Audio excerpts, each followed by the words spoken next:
Dear friends, next chapter is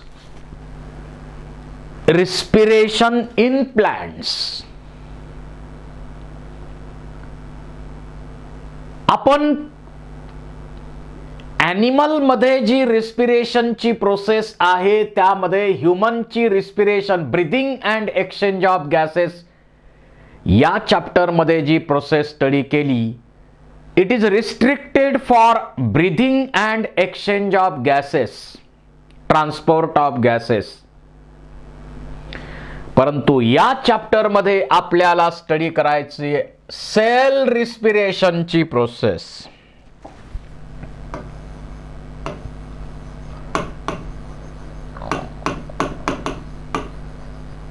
sale रिस्पिरेशनची process.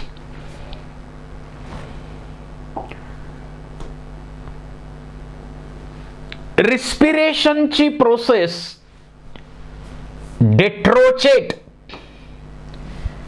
Dutrochet नावाच्या सायंटिस्टने रिस्पिरेशन ही टर्म यूज केली.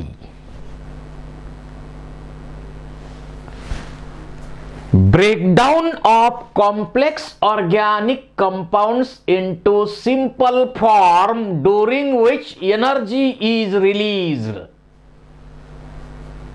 It is called as respiration. Complex organic compounds breakdown simple compound मध्ये केलं जातं आणि त्यावेळी जी एनर्जी रिलीज होते ती एनर्जी एटीपी मॉलिक्यूल बनवण्यासाठी वापरली जाते. या प्रोसेसला म्हणायचं respiration. Oxidation of food material by breakdown of carbon bonds of complex molecule within cell release energy for ATP synthesis is called as cellular respiration. इथं रिस्पिरेशनचं इक्वेशन दाखवलेलं आहे. कॉम्प्लेक्स ऑर्गॅनिक कंपाऊंडचं ब्रेकडाऊन सिंपल कंपाऊंड मध्ये केलं जातं त्यावेळी जी energy release होते ती एटीपी सिंथेसिस साठी वापरली जाते. आणि मग ही energy absorption, transport, moment, reproduction, breathing, growth वेगवेगळ्या ऍक्टिव्हिटी साठी सर्वच ऍक्टिव्हिटी ज्या ऑर्गॅनिझम मध्ये चालतात त्या ऍक्टिव्हिटी साठी ही एनर्जी वापरली जाते एटीपीच्या फॉर्म मध्ये.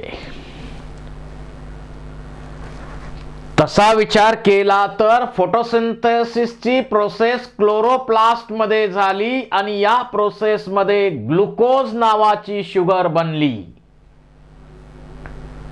फोटोसिंथेसिस ही एनर्जी ट्रॅपिंग प्रोसेस आहे.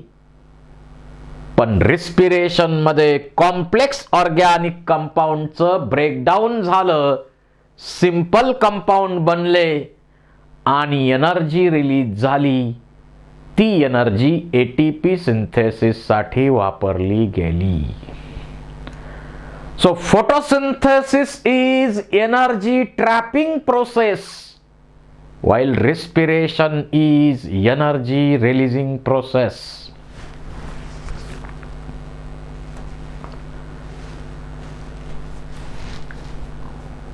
Compounds that are oxidized during respiration are called as respiratory substrate.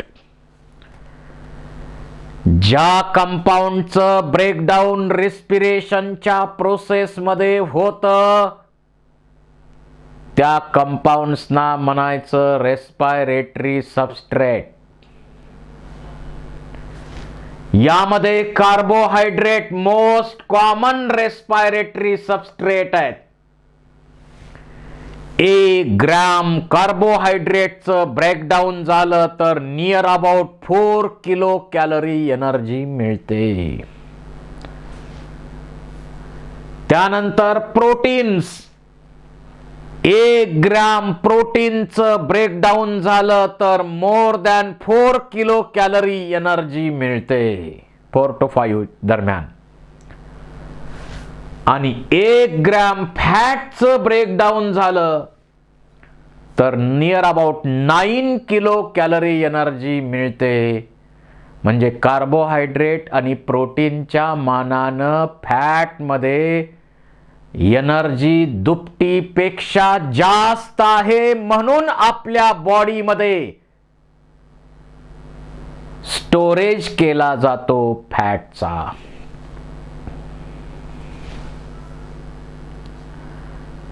त्याचबरोबर ऑर्गॅनिक ऍसिड सुद्धा सबस्ट्रेट म्हणून यूज केले जातात.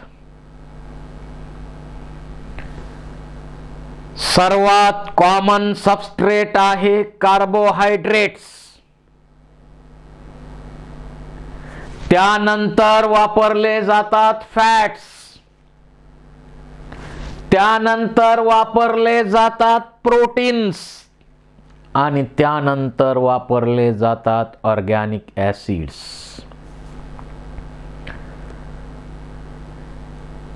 When carbohydrates and fats are used as a respiratory substrate,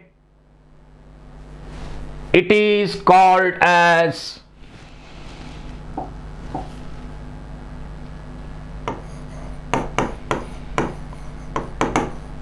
floating respiration. जर carbohydrate किंवा fat रेस्पिरेशनच्या प्रोसेसमध्ये substrate म्हणून वापरले जात असतील तर त्याला म्हणायचं फ्लोटिंग रिस्पिरेशन. आणि जर प्रोटीनचा वापर रेस्पिरेटरी सबस्ट्रेट म्हणून केला, it is called as protoplasmic respiration. त्यालाच आपण प्रोटोप्लाझ्मिक रिस्पिरेशन सुद्धा म्हणतो. मेन फ्युएल, मुख्य इंधन काय आपल्या बॉडीचं? कार्बोहायड्रेट्स. त्यामुळं आपल्या आहारामध्ये सुद्धा मोठ्या प्रमाणावर आपण कार्बोहायड्रेट घेतो. जर बॉडी मधले कार्बोहायड्रेट संपले तर फॅट रिस्पिरेशनच्या प्रोसेस साठी यूज केले जातात. जर आपण उपोषणाला बसलो तर जोपर्यंत कार्बोहायड्रेट बॉडीमध्ये आहेत तोपर्यंत काळजी करण्याचं कारण नाही. परंतु जर कार्बोहायड्रेट संपले तर फॅटचं ब्रेकडाऊन सुरू होतं. फॅटचं ब्रेकडाऊन होत राहतं. आणि फॅटचं ब्रेकडाऊन जर फार प्रोग्रेसिव्ह लेवलला गेलं, फॅटही संपत चालले तर मात्र प्रॉब्लेम मध्ये येईल शरीर. प्रोटीन यूज केले जातात रेस्पिरेटरी सबस्ट्रेट म्हणून, परंतु हे जास्त डेंजरस असेल. प्रोटीन रेस्पिरेटरी सबस्ट्रेट म्हणून वापरणे म्हणजे उपोषणाला बसणाऱ्याच्या नातेवाईकाला निरोप देणे. या वेळी शक्यता आहे नदी काठी डायरेक्ट एवढ्या वाजता या. कारण ते लास्ट रेस्पिरेटरी सबस्ट्रेट आहे आणि त्याच्यानंतर जाता जाता ऑर्गॅनिक ऍसिड रेस्पिरेटरी सबस्ट्रेट म्हणून यूज केले जातात.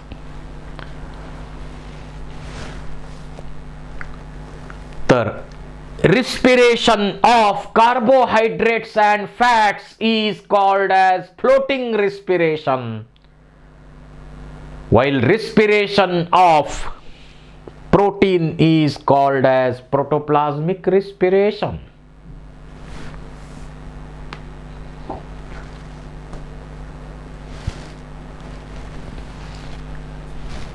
the energy released is not directly used. या कॉम्प्लेक्स ऑर्गॅनिक कंपाऊंडच्या ब्रेकडाऊन मध्ये रिलीज होणारी एनर्जी डायरेक्ट यूज केली जात नाही, तर ती एनर्जी एटीपी नावाचा एनर्जी रिच मॉलिक्यूल बनवण्यासाठी उपयोगात आणली जाते. When energy is needed, ATP is broken down, hence ATP acts as an energy currency of cell. पुढे आपण ATP चे डिटेल्स स्टडी करणारच आहोत. आता प्लांट्स मध्ये एक्सचेंज ऑफ गॅसेसची रेस्पिरेटरी सिस्टीम आहे का प्लांट मध्ये? नाही. वेगवेगळे स्ट्रक्चर एक्सचेंज ऑफ गॅसेसच्या प्रोसेस मध्ये इन्व्हॉल्व होतात. फॉर एक्झाम्पल स्टोमाटा, CO2 घेणार, O2 देणार, याच्यासाठी दिवसभर स्टोमाटा ओपन असतात फोटो ऍक्टिव्ह टाइप मध्ये. त्याचबरोबर लेंटिसेल्स हे स्ट्रक्चर सुद्धा एक्सचेंज ऑफ गॅसेसच्या प्रोसेस मध्ये इन्व्हॉल्व होतात. So for respiration plants get O2 and gives out CO2. Respiration मध्ये म्हटलं तर फोटोसिंथेसिस मध्ये CO2 घेणार, O2 देणार, पण रिस्पिरेशन मध्ये O2 घेणार, CO2 देणार.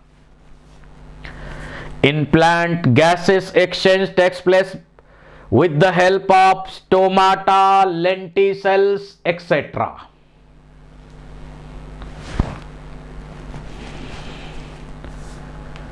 Why plants need no specialized respiratory organs? आपली रेस्पिरेटरी सिस्टीम स्टडी केलेली आहे. आपल्यामध्ये स्पेशल अशी रेस्पिरेटरी सिस्टीम आहे, परंतु प्लांट मध्ये अशी स्पेशल रेस्पिरेटरी सिस्टीम का नसते? Each plant part take care of its own gas. प्रत्येक प्लांटचा जो पार्ट आहे तो स्वतःची गॅसेसची काळजी स्वतःच घेतो. Exchange needs, so gas transport is very limited. समजा पानाला ऑक्सिजन किंवा कार्बन डायऑक्साईड पाहिजे, ते स्वतः काळजी घेणार. स्टेम मध्ये लेंटिसेल असतात, त्यामुळे सरफेस मॅक्झिमम पार्ट या प्लांटचे सरफेसशी कनेक्टेड असतात, त्यामुळे डायरेक्ट सरफेस बरोबर एक्सचेंज होतो. सरफेस एक्सचेंज म्हणू आपण त्याला. Gas exchange is very low as compared to animals. Leaves are adapted maximum gases exchange during photosynthesis. During this, O2 is released.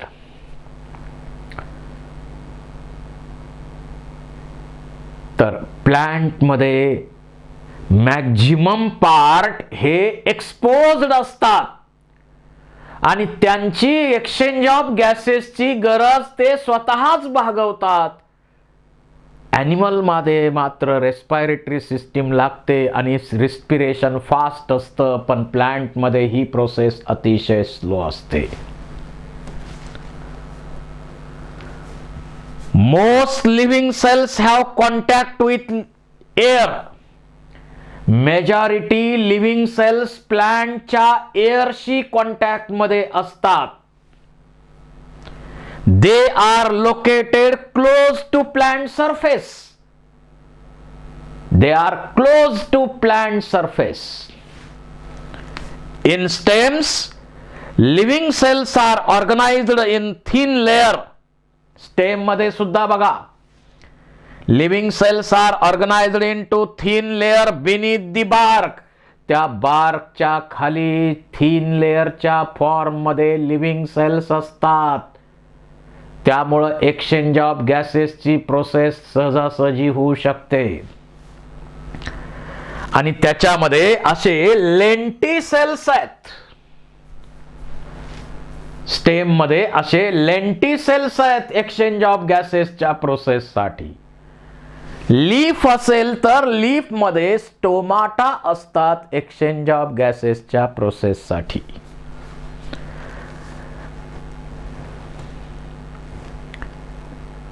The leaves, stem, root, parenchyma cells are loosely packed. या aerial part किंवा हे जे वेगवेगळे part आहेत प्लांटचे त्यांच्यामध्ये पॅरेनकायमा जे असतात ते लूजली पॅक्ड असतात. That provide interconnected air spaces. त्याच्यामध्ये इंटरकनेक्टेड एअर स्पेसेस असतात. त्याचाही उपयोग एक्सचेंज ऑफ गॅसेस म्हणजे त्याचाही उपयोग इथं गॅसेससाठी केला जातो. Complete combustion of glucose yields energy, most of which given out as a heat. Most common respiratory substrate कोणता MCQ विचारला जातो. सर्वात कॉमन रेस्पिरेटरी सबस्ट्रेट आहे glucose. Why it is considered as a most common substrate? Because it is universal in all and easily available. So it is most common substrate for respiration. या ग्लुकोजचं breakdown ऑक्सिजनच्या मदतीनं होतं आणि त्यामध्ये 6CO2, 6H2O आणि इथं 38 ATP molecules बनतात.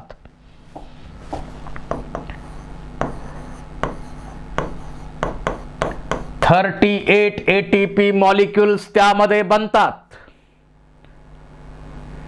एका ग्लुकोज मॉलिक्युलचं एरोबिक रिस्पिरेशन ब्रेकडाऊन झालं तर 6CO2 plus 6H2O plus 38 ATP मिळतात.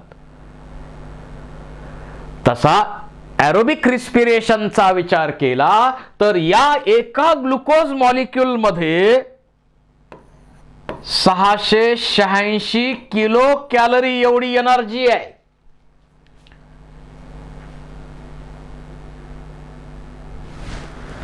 त्याच्यापैकी साधारण 38 ATP म्हणजे 275 76 किंवा 7.5 चा विचार केला एका ATP ची व्हॅल्यू गृहीत धरली तर 285 किलो कॅलरी होतं. म्हणजे जवळपास 40% एनर्जी ATP बनवण्यासाठी वापरली जाते आणि 60% एनर्जी हीटच्या फॉर्म मध्ये लॉस्ट होते.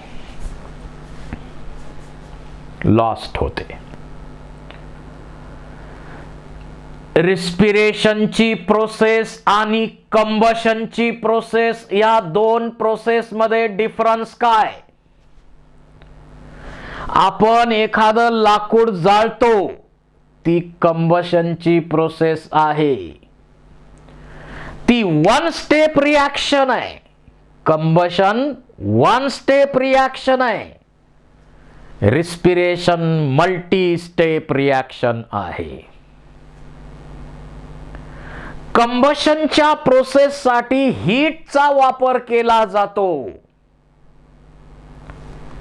इथं रिस्पिरेशनच्या प्रोसेस साठी एन्झाईम यूज केले जातात. कंबशनच्या प्रोसेस मध्ये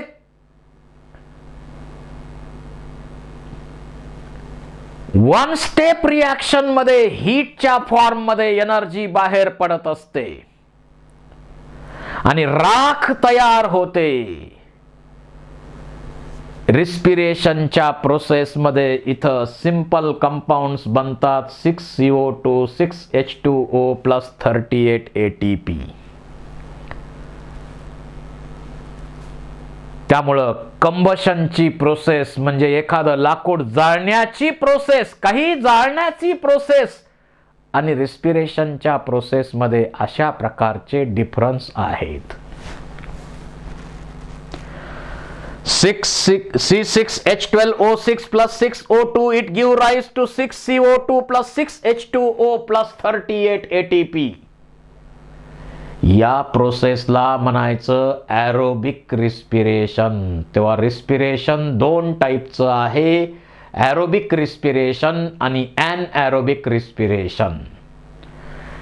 ज्या ब्रेकडाऊन मध्ये फ्री मॉलिक्युलर ऑक्सिजनचा वापर केला जात नाही ती ॲनॲरोबिक रिस्पिरेशनची प्रोसेस, आणि ज्या ब्रेकडाऊन मध्ये फ्री मॉलिक्युलर ऑक्सिजनचा यूज केला जातो ती ॲरोबिक रिस्पिरेशनची process.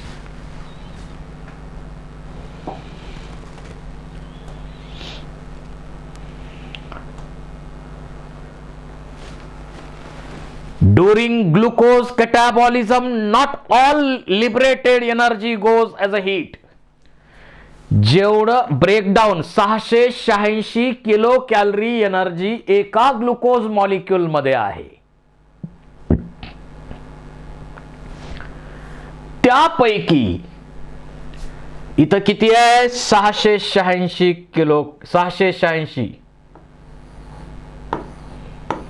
Kilo calorie. याच्यापैकी 60% energy हीटच्या form मध्ये लॉस्ट होते आणि फक्त 40% एनर्जी एटीपी बनवण्यासाठी वापरली जाते.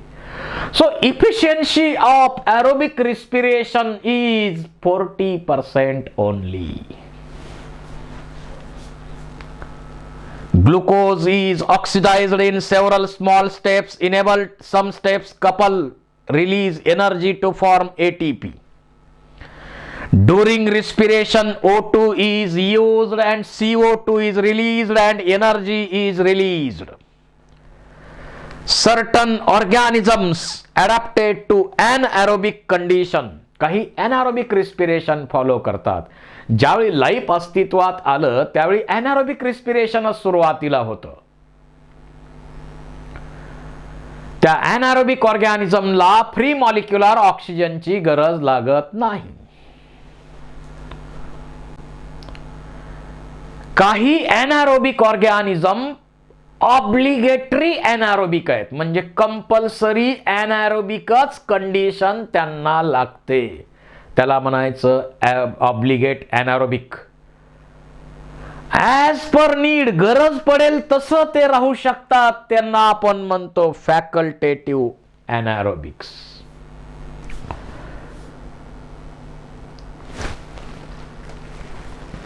आपण रिस्पिरेशन प्रोसेस आणि कंबशन प्रोसेस मध्ये नेमका डिफरन्स काय याबद्दल थोडीशी चर्चा केली होती.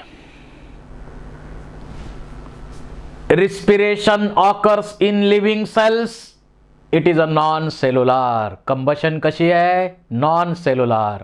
रिस्पिरेशन लिव्हिंग सेल मध्ये होणारी प्रोसेस आहे. Oxidation of food material especially glucose into CO2 and water. ग्लुकोजचं ब्रेकडाऊन CO2 वॉटर मध्ये होणार आणि एनर्जी रिलीज होणार. इथं शुगरचं बर्निंग करतो आपण आणि त्यामधून CO2 आणि वॉटर मिळतात आणि एनर्जी हीटच्या फॉर्म मध्ये मिळते. Oxidation of sugar molecule occurs at body temperature.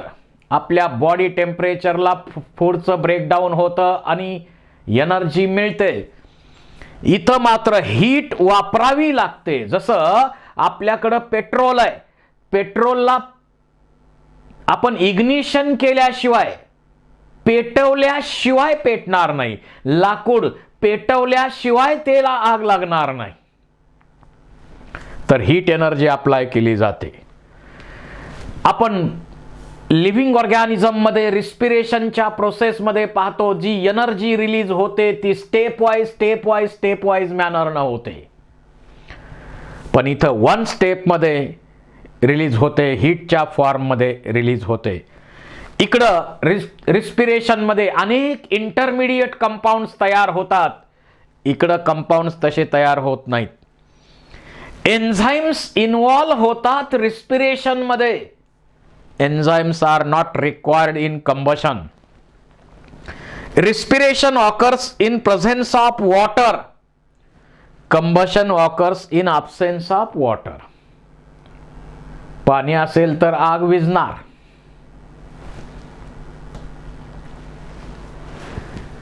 Then next article is structure of adenosine triphosphate, ATP. Adenosine triphosphate. या ॲडिनोसिन ट्रायफॉस्फेटचा स्टडी सुरुवातीला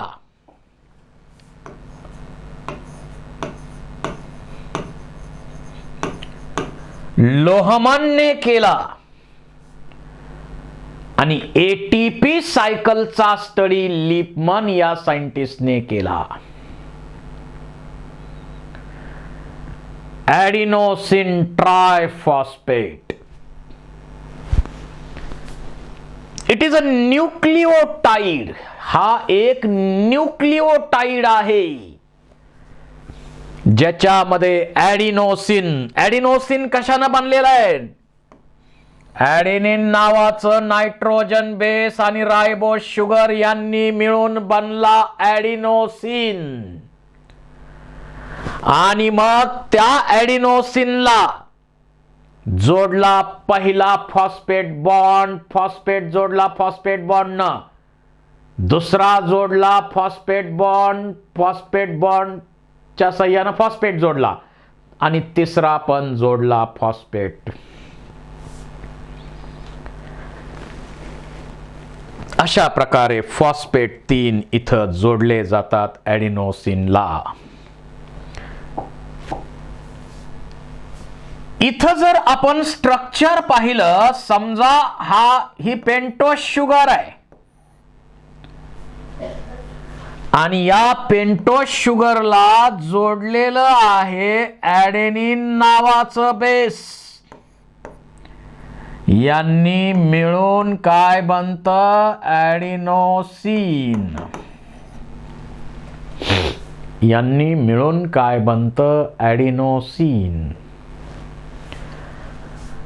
आणि या ॲडिनोसिनला पहिला फॉस्फेट जोडला जातो, त्याचा बनतो ॲडिनोसिन मोनोफॉस्फेट, AMP. या फर्स्ट फॉस्फेट बॉन्ड मध्ये 3.4 किलो कॅलरी एवढी एनर्जी आहे. त्यानंतर जर या ॲडिनोसिन मोनोफॉस्फेटला सेकंड फॉस्फेट बॉन्ड जोडला, आपण थोडी राईटला डायग्राम घेऊ.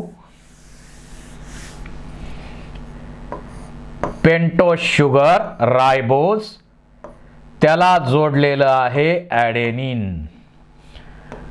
पहिला फॉस्फेट बॉन्ड जोडला, त्यामध्ये एनर्जी 3.4 किलो कॅलरी,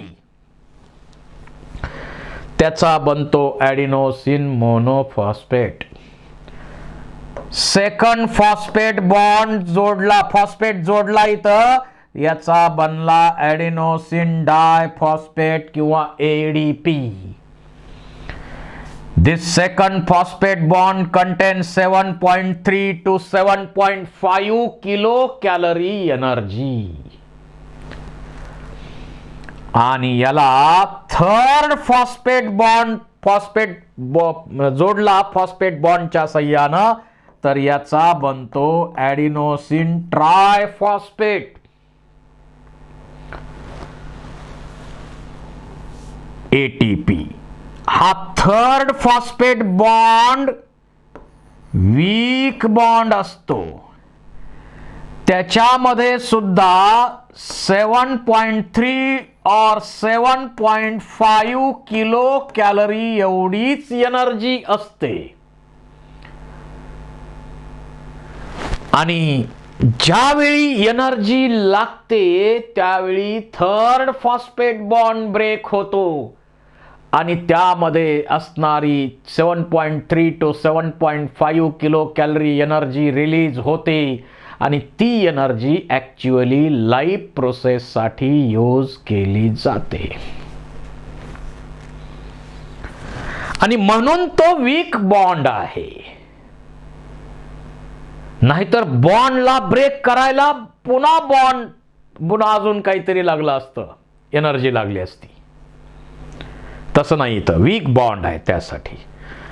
मग क्वेश्चन एखाद्या वेळी तुम्हाला विचारला तर एका एटीपी मध्ये टोटल एनर्जी किती, तर 3.4 plus 7.3 plus 7.3 total energy is about 18 kilo calorie. एवढी एनर्जी त्यामध्ये असते.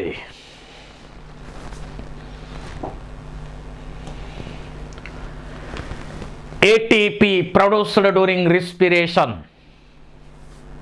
acts as an energy mediator or energy currency or energy coins. In respiration there is a breakdown of complex compounds into simple form during which energy is released, which is used in synthesis of ATP. Sugar is just like a bank balance. आणि काय, ATP is energy currency of cell. Sugar काय आहे, bank balance आहे. ATP energy currency of cell आहे, which can be cashed at any time, whenever required, whatever required, wherever required inside the cell.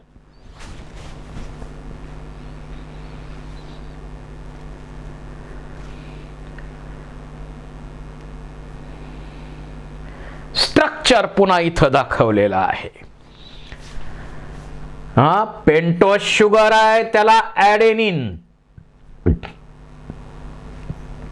Pentose sugar त्याला ॲडेनिन जोडलंय, त्यामुळं इथं बनलं ॲडिनोसिन.